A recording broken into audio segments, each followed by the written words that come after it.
good morning mga kasisid. So, yung ang gagawin natin is mag-tutorial tayo.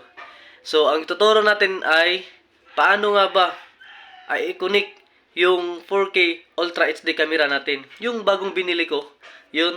So, yung ginagamit ko ng pang-sisid. So, paano nga ba i-connect yung camera niya sa Android phone natin. So, ito yung camera ko. Yan.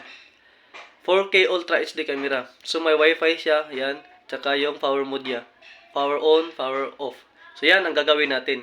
So, yan mga kasisid. So, tignan nyo lang kung paano to i-connect sa phone Android natin. So, yun nga mga kasisid. Ito yung camera natin. So, paano nga ba i-connect sa wifi to? So, yan. Nakita nyo yung mode na yan. Ito. Mode. Ilong fresh nyo lang yan mga kasisid. Tignan nyo lang. So, yun. Nakapasok na tayo mga kasisid. So, yan. Ito po yung cam niya. Hindi po siya masyadong maano. So, yan. Open nyo lang dito yung wifi niya. Ito nga ba yung wifi niya? Yan sa kilid. Ito. Ito yung wifi niya. So, i-press lang natin to para pumunta na siya sa ano niya, wifi. Ayan. So, yan po mga kasisid. Yan po yung wifi niya. So, yung gagawin natin yan is punta na tayo doon sa phone natin. Tingnan nyo lang mga kasisid kung paano to i-connect sa phone natin. So, yun mga kasisid, nandito na tayo sa phone natin. So, paano nga ba i-connect to yung 4K Ultra HD camera natin? So, yun, ito yan mga kasisid. Kung wala pa kayong dina-download na apps, katulad nito, isang Go Plus Cam. Ito po yun, yan. Ito po yung Go Plus Cam. So, mag-download kayo dyan sa Play Store apps nyo. Type nyo lang Go Plus Cam. Yan, naka-download na yan sa akin. So, yun mga kasisid. Pag naka-download na po kayo yan, so back lang kayo, punta kayo sa wifi nyo. Yan.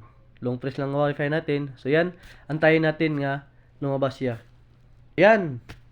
Lumabas na siya mga kasisid. Yan, isang action cam. Pindutin nyo lang yan mga kasisid. Habang siya ay magko-connected. Yan, naka-connected na po siya mga kasisid. So, back lang natin, home. So, punta tayo doon sa dina-download yung apps nga Go Plus Cam. Ito po yun, Go Plus Cam. Yan. Yan po yung kalabasan natin mga kasisid. So, yun. Naka-connect na siya. Yan. Naka-connect na siya mga kasisid. Yun. Yan. Oh, ito po siya. Oh, ito. Yan. So, yun mga kasisid. Yan. So, ganun lang kasimple mga kasisid. Ganun lang talaga kasimple. Yan. Ganun lang talaga kasimple mga kasisid. Yun. So, alam nyo na kung paano to i-connect sa phone Android natin. Itong Ultra HD camera. Yan. So, yun mga kasisid. So, nakakonect na po tayo sa ating camera.